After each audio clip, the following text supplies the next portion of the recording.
வணக்கம். சுப்ரீம் செய்திகளுக்காக இரா செல்வமணி. தீவிரவாத ஊடுருவல்களை முறியடிக்கும் சாகர் கவாச் என்ற 2 நாட்கள் கடலோர பாதுகாப்பு ஒத்திகை நிகழ்ச்சி புதுச்சேரியில் துவங்கியது. இந்திய கடல் வழியாக தீவிரவாதிகள் ஊடுருவலை தடுக்கும் வகையில் ஒவ்வொரு ஆண்டும் சாகர் கவாச் பாதுகாப்பு ஒத்திகை நடத்தப்படுகிறது. அதன்படி புதுச்சேரியில் இன்று காலை சாகர் கவாச் பாதுகாப்பு ஒத்திகை துவங்கியது. கடலோர police DIG Sathyasundaram, SSP Kalaivanan, SP Palanivel தலைமையிலான போலீசார் சேர்ந்து ரோந்து படகு மூலம் பாதுகாப்பு ஒத்திகையில் ஈடுபட்டனர். காலாப்பட்டு, வீராம்பட்டினம் உள்ளிட்ட 16 மீனவ கிராமங்களில் சந்தேகப்படும்படி கடல் வழியாக வரும் நபர்கள் குறித்து தகவல் தெரிவிக்க போலீசார் அறிவுறுத்தினர்.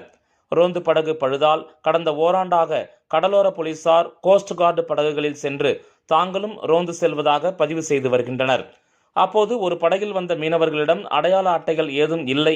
கரை திரும்பியதும் கடலோர போலீஸ் நிலையத்தில் ஆஜராகி அடையாள அட்டையை காண்பிக்க வேண்டும் என தெரிவித்துவிட்டு ஆய்வுப் பணியை தொடர்ந்தனர்.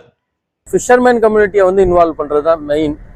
அவங்களுக்கு எந்த அளவுக்கு நாலேஜ் இருக்குது, அவங்களுக்கு அவேர்னஸுக்கு இருக்கா, அப்படி இல்லைன்னா நம்ம கிரியேட் பண்ணணும் இந்த எக்ஸசைஸ் மூலமாக. இதுதான் one of the main motto இன்னைக்கு எக்ஸசைஸு. இப்போ 2 days நடக்குது, இன்னைக்கு நாளைக்கு நடக்குது. ஸோ பார்ப்போம் நம்ம எந்த அளவுக்கு நம்மளோட செக்யூரிட்டி ஸ்ட்ரென்தன் பண்ணி வச்சுருக்கோம், யாராவது ப்ரீச் பண்ண முடியுதா அப்படின்னு நம்ம பார்ப்போம். ஸோ அந்த ஒரு மெயின் மோட்டோவோட இன்னைக்கு நம்மளோட அந்த சாகர் கவாச் எக்ஸசைஸ் நடந்துட்டு இருக்கு. புதுச்சேரி மாநில பாஜக சார்பில் சுற்றுச்சூழல் தினம் மற்றும் கருப்பு தினம் நிகழ்வு அனுசரிக்கப்பட்டது. சுற்றுச்சூழல் பாதுகாப்பை ஊக்குவிக்கும் நோக்கத்துடன் சுற்றுச்சூழல் தினத்தை ஒட்டி மத்திய அமைச்சர் சதீஷ் சந்திர துபே பங்கேற்ற தாயின் பெயரில் மரம் நடும் நிகழ்ச்சியானது ஜெயாநகர் ரெட்டியார்பாளையத்தில் நடைபெற்றது. இதனைத் தொடர்ந்து அவசர நிலை அமல்படுத்தப்பட்டு 50 ஆண்டுகள் நிறைவடைந்துள்ள நிலையில் அதனை நினைவுகூரும் விதமாக ஜூன் 25ஆம் தேதியன்று கருப்பு தினம் அனுசரிக்கப்பட்டது. அதன் ஒரு பகுதியாக பாரதிய ஜனதா கட்சி புதுச்சேரி மாநில அலுவலகத்தில் 50 ஆண்டுகளுக்கு முன்பு நடந்த அவசர காலகட்டத்தில் அநீதிகளை நினைவூட்டும் வகையில் புகைப்பட கண்காட்சிக்கு ஏற்பாடு செய்யப்பட்டது. மத்திய நிலக்கரி மற்றும் சுரங்கத்துறை அமைச்சர் சதீஷ் சந்திர துபே, மாநில தலைவர் செல்வ கணபதி, உள்துறை அமைச்சர் நமச்சிவாயம், ஆதிதிராவிடர் நலத்துறை அமைச்சர் சாய்ஜே சரவணன்குமார், சட்டமன்ற உறுப்பினர்கள் கல்யாண சுந்தரம், விவிலியன் ரிச்சர்ட், ஜான்குமார், ராமலிங்கம், வெங்கடேசன், அசோக் பாபு உள்ளிட்ட கட்சி நிர்வாகிகள் திரளாக கலந்து கொண்டனர். எருமை மாடு மீது மழை பெய்வது போன்று வரையப்பட்ட பேனரை கையில் பிடித்துக் கொண்டு துணைநிலை ஆளுநர் மாளிகையை முற்றுகையிட முயன்ற ஊழியர்களுக்கும் போலீசாருக்கும் இடையே கடுமையான வாக்குவாதம் மற்றும் தள்ளுமுள்ளு ஏற்பட்டது. மீண்டும் பணி வழங்க வேண்டும் என கோஷங்களை எழுப்பிய பணி நீக்கம் செய்யப்பட்ட ஊழியர்கள் கைது செய்யப்பட்டனர். புதுச்சேரியில் கடந்த 2015ஆம் ஆண்டு பொதுப்பணித்துறையில் 2642 பேர் பணிக்கு அமர்த்தப்பட்டனர். தேர்தல் நடத்தை விதிமுறை அமலில் இருக்கும்போது பணிக்கு அமர்த்தப்பட்டதால் தேர்தல் ஆணையத்தால் 2016ஆம் ஆண்டு 2642 பேரும் பணி நீக்கம் செய்யப்பட்டனர். இவர்கள் மீண்டும் பணி வழங்க வலியுறுத்தி பல்வேறு கட்ட போராட்டங்கள் நடத்தி வருகின்றனர். ஆனால் கடந்த 8 ஆண்டுகளாக இவர்களுக்கு பணி வழங்கவில்லை. இந்த நிலையில் கடந்த பட்ஜெட் கூட்டத்தொடரில் பணி நீக்கம் செய்யப்பட்ட 2642 பேருக்கும் மீண்டும் பணி வழங்கப்படும் என்றும் அவர்களுக்கு மாதம் 10,000 ரூபாய் ஊதியம் வழங்கப்படும் என்றும் முதலமைச்சர் ரங்கசாமி அறிவித்திருந்தார். ஆனால் இதுவரை அந்த அறிவிப்பு செயல்படுத்தப்படவில்லை. இதனை கண்டித்தும் மீண்டும் பணி வழங்க வேண்டும் என வலியுறுத்தியும் பணி நீக்கம் செய்யப்பட்ட ஊழியர்கள் 2வது நாளாக இன்று எருமை மாடு மீது மழை பெய்வது போன்று வரையப்பட்ட பேனரையும் பதாகைகளையும் கையில் பிடித்துக் கொண்டு துணைநிலை ஆளுநர் மாளிகையை முற்றுகையிட முயன்றனர். ஆம்பூர் சாலை வழியாக வந்த அவர்களை போலீசார் தடுப்பு கட்டை அமைத்து தடுக்கவே போலீசாருக்கும் பணி நீக்கம் செய்யப்பட்ட ஊழியர்களுக்கும் இடையே கடுமையான வாக்குவாதம் மற்றும் தள்ளுமுள்ளு ஏற்பட்டது. இதனால் சிறிது நேரம் பரபரப்பு நிலவியது. இதனையடுத்து ஊழியர்கள் 2வது நாளாக கைது செய்யப்பட்டனர்.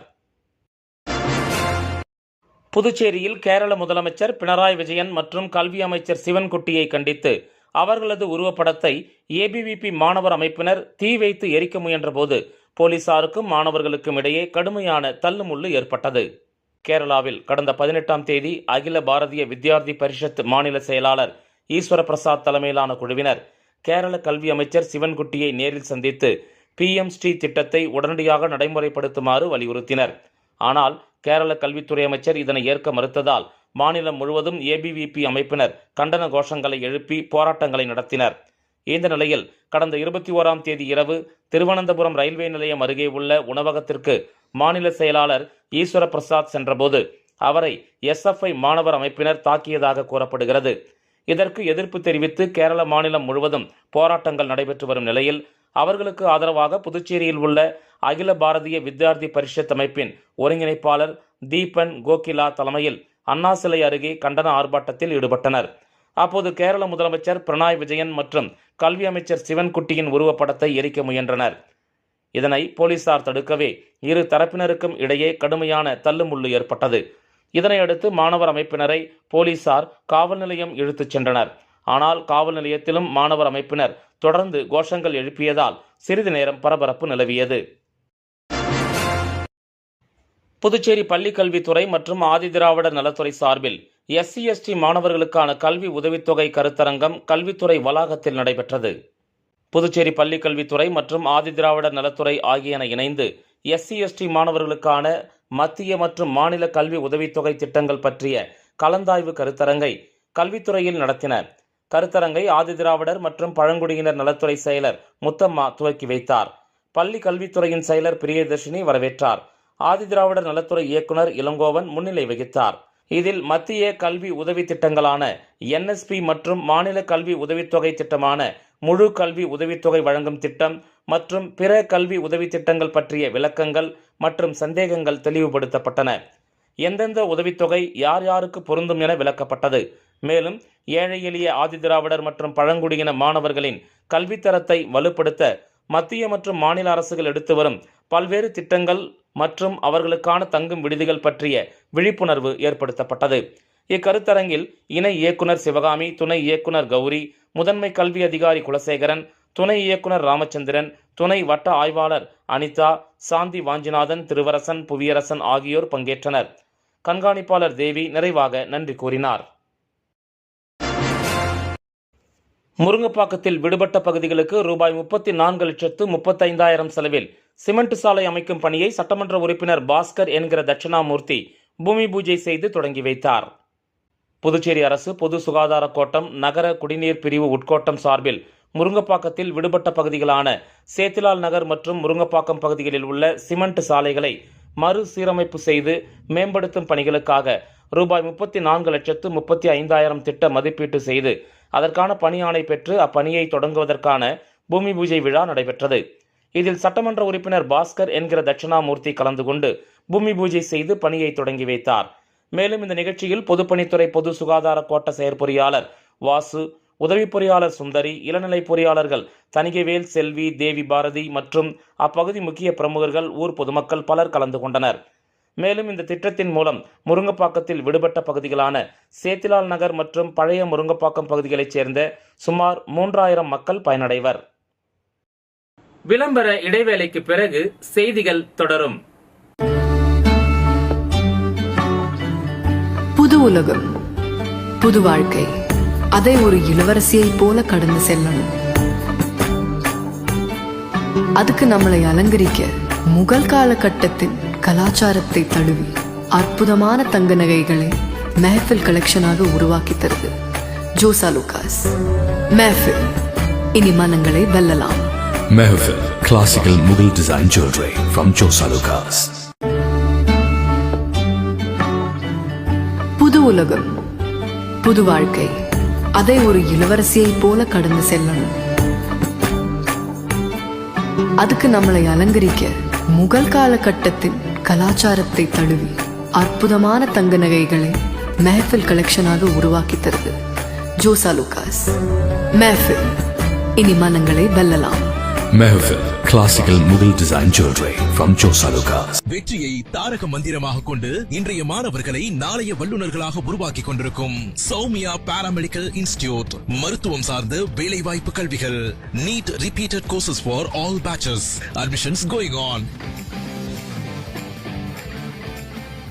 Degree courses: BSc Medical Laboratory Technology, BSc Dialysis Technology, BSc Optometry Technology, BSc Radiology Medical Imaging Technology, BSc Operation Theatre Technology.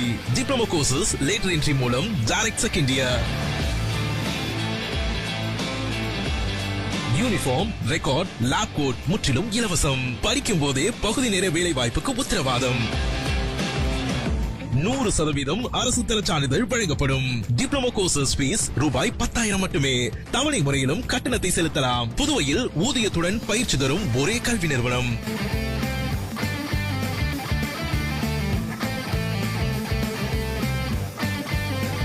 நமது Soumya paramedical institute number 7 Koodapakkam main road, Villianur bypass, Puducherry.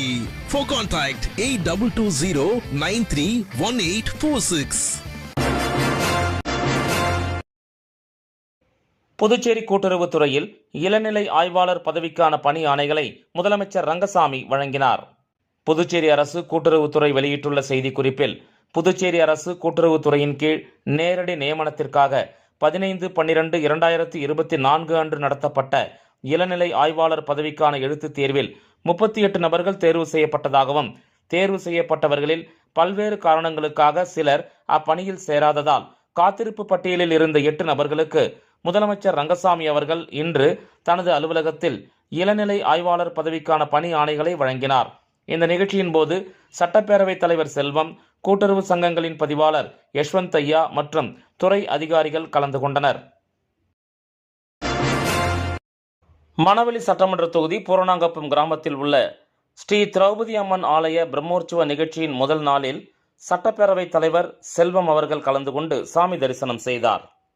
Puducherry Manaveli சட்டமன்ற தொகுதி பூரணாங்குப்பம் கிராமத்தில் எழுந்தருளி உள்ள அருள்மிகு ஸ்ரீ திரௌபதி அம்மன் ஆலய பிரம்மோற்சவ நிகழ்ச்சியின் முதல் நாள் நிகழ்ச்சியில் நடைபெற்ற சாகை வார்த்தல் நிகழ்ச்சியில் தொகுதி சட்டமன்ற உறுப்பினரும் சட்டப்பேரவைத் தலைவருமான செல்வம் அவர்கள் கலந்து கொண்டு சாமி தரிசனம் செய்தார். இந்நிகழ்ச்சியில் ஆலய நிர்வாகக் குழு உறுப்பினர்கள், ஊர் முக்கிய பிரமுகர்கள் உள்ளிட்ட பொதுமக்கள் பலர் திரளாக கலந்து கொண்டனர். முனைவர் சுந்தர முருகனை புதுவை முதலமைச்சர் ரங்கசாமி வாழ்த்தி பாராட்டியுள்ளார். புதுச்சேரி வரலாற்றில் முதன்முறையாக இங்கிலாந்து நாட்டின் லண்டன் நாடாளுமன்றத்தில் இந்திய புதுச்சேரி பிரதிநிதியாக கலந்து கொண்டு பன்னாட்டு தமிழ் அறிஞர்களிடையே உரையாற்றியதை பாராட்டி, லண்டன் குரோய்டன் தமிழ்ச் சங்கமும் தமிழ்நாடு சென்னை கவிஞர் முனைவர் ஆலந்தூர் கோ மோகனரங்கன் தமிழ் இயல் ஆராய்ச்சி மையமும் இணைந்து வழங்கிய செந்தமிழ்ச் சான்றோர் விருதினை பெற்ற கலைமாமணி முனைவர் சுந்தர முருகனை புதுவை முதலமைச்சர் ரங்கசாமி வாழ்த்தி பாராட்டு தெரிவித்துள்ளார்.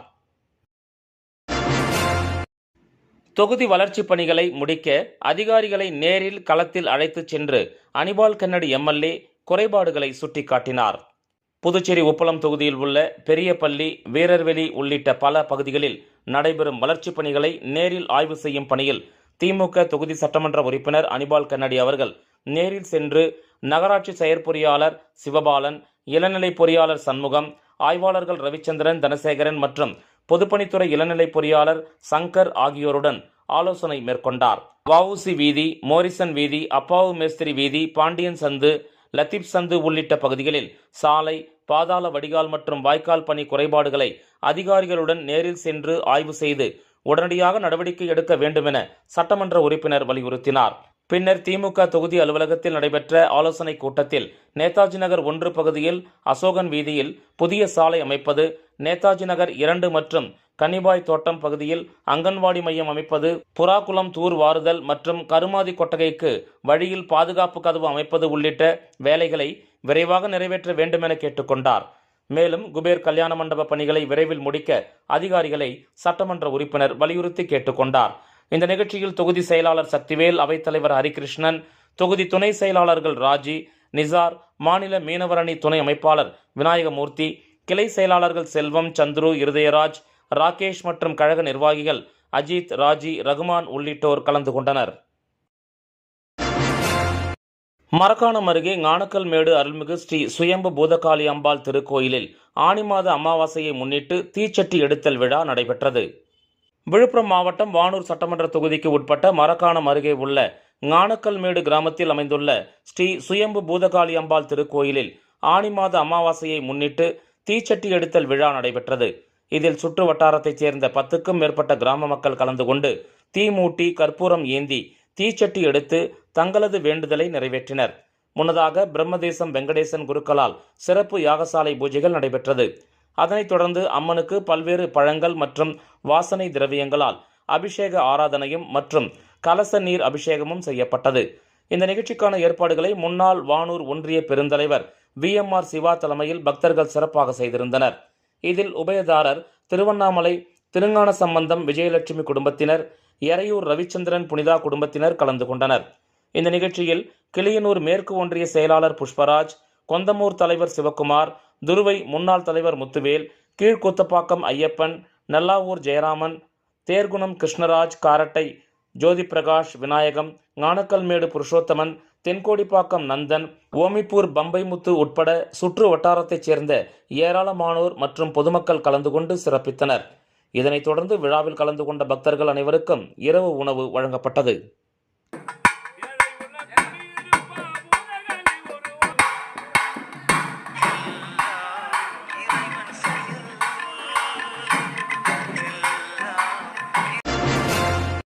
புதுச்சேரி குருமாம்பேட் பகுதியில் எழுந்தருளியுள்ள ஸ்ரீ யோகமாயா லலிதாம்பிகை ஸ்ரீ மகா சாம்ராஜ்ய லலிதாம்பிகை ஆலயத்தில் ஆனி அமாவாசையை முன்னிட்டு அம்மனுக்கு மகா அபிஷேகம் மற்றும் மகா தீப ஆராதனை நடைபெற்றது. இதில் திரளான பக்தர்கள் பங்கேற்று அம்மனை வழிபட்டு சென்றனர். புதுச்சேரி குருமாம்பேட் பகுதியில் அமைந்துள்ளது ஸ்ரீ யோகமாயா லலிதாம்பிகை மற்றும் ஸ்ரீ மகா சாம்ராஜ்ய லலிதாம்பிகை திருக்கோயில். இந்த திருக்கோயிலில் ஆனி அமாவாசையை முன்னிட்டு ஸ்ரீ லலிதா மகா யாகம் நடைபெற்றது. அதனைத் தொடர்ந்து ஸ்ரீ மகா சாம்ராஜ்ய லலிதாம்பிகை மற்றும் ஸ்ரீ யோகமாயா லலிதாம்பிகைக்கு பால், தயிர், சந்தனம், திருநீர், திருமஞ்சனம், குங்குமம் உள்ளிட்ட பல்வேறு வாசனை திரவியங்கள் கொண்டு மகா அபிஷேகம் செய்யப்பட்டு தொடர்ந்து யாகசாலையில் வைக்கப்பட்ட கலச நீரால் அம்மனுக்கு சிறப்பு அபிஷேகம் செய்யப்பட்டது. மேலும் ஊதா மற்றும் நீல பட்டுடுத்தி, எலுமிச்சை பழங்கள் மற்றும் மலர்களால் அலங்கரிக்கப்பட்ட அம்மனுக்கு சோடச தீப ஆராதனைகள் காண்பிக்கப்பட்டது. அதனைத் தொடர்ந்து ஸ்ரீ மகா சாம்ராஜ்ய லலிதா மற்றும் ஸ்ரீ யோகமாயா லலிதாம்பிகைக்கு சகஸ்ரநாமம் பாடப்பட்டு மகா தீப ஆராதனை காண்பிக்கப்பட்டது. இதில் பக்தர்கள் பலரும் கலந்து கொண்டு லலிதாம்பிகை அம்மனை வழிபட்டு சென்றனர்.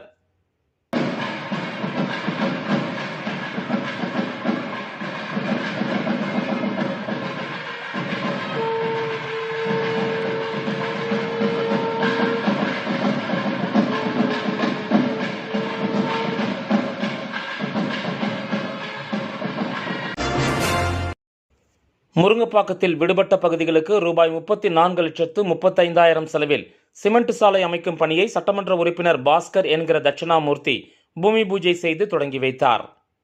புதுச்சேரி அரசு பொது சுகாதார கோட்டம் நகர குடிநீர் பிரிவு உட்கோட்டம் சார்பில் முருங்கப்பாக்கத்தில் விடுபட்ட பகுதிகளான சேத்திலால் நகர் மற்றும் முருங்கப்பாக்கம் பகுதிகளில் உள்ள சிமெண்ட் சாலைகளை மறுசீரமைப்பு செய்து மேம்படுத்தும் பணிகளுக்காக ரூபாய் 34,35,000 திட்ட மதிப்பீட்டு செய்து அதற்கான பணி ஆணை பெற்று அப்பணியை தொடங்குவதற்கான பூமி பூஜை விழா நடைபெற்றது. இதில் சட்டமன்ற உறுப்பினர் பாஸ்கர் என்கிற தட்சிணாமூர்த்தி கலந்து கொண்டு பூமி பூஜை செய்து பணியை தொடங்கி வைத்தார். மேலும் இந்த நிகழ்ச்சியில் பொதுப்பணித்துறை பொது சுகாதார கோட்ட செயற்பொறியாளர் வாசு, உதவி பொறியாளர் சுந்தரி, இளநிலை பொறியாளர்கள் தணிகைவேல், செல்வி, தேவி பாரதி மற்றும் அப்பகுதி முக்கிய பிரமுகர்கள், ஊர் பொதுமக்கள் பலர் கலந்து கொண்டனர். மேலும் இந்த திட்டத்தின் மூலம் முருங்கப்பாக்கத்தில் விடுபட்ட பகுதிகளான சேத்திலால் நகர் மற்றும் பழைய முருங்கப்பாக்கம் பகுதிகளைச் சேர்ந்த சுமார் 3000 மக்கள் பயனடைவர். இந்த செய்தி அறிக்கை இத்துடன் நிறைவு பெறுகிறது. வணக்கம்.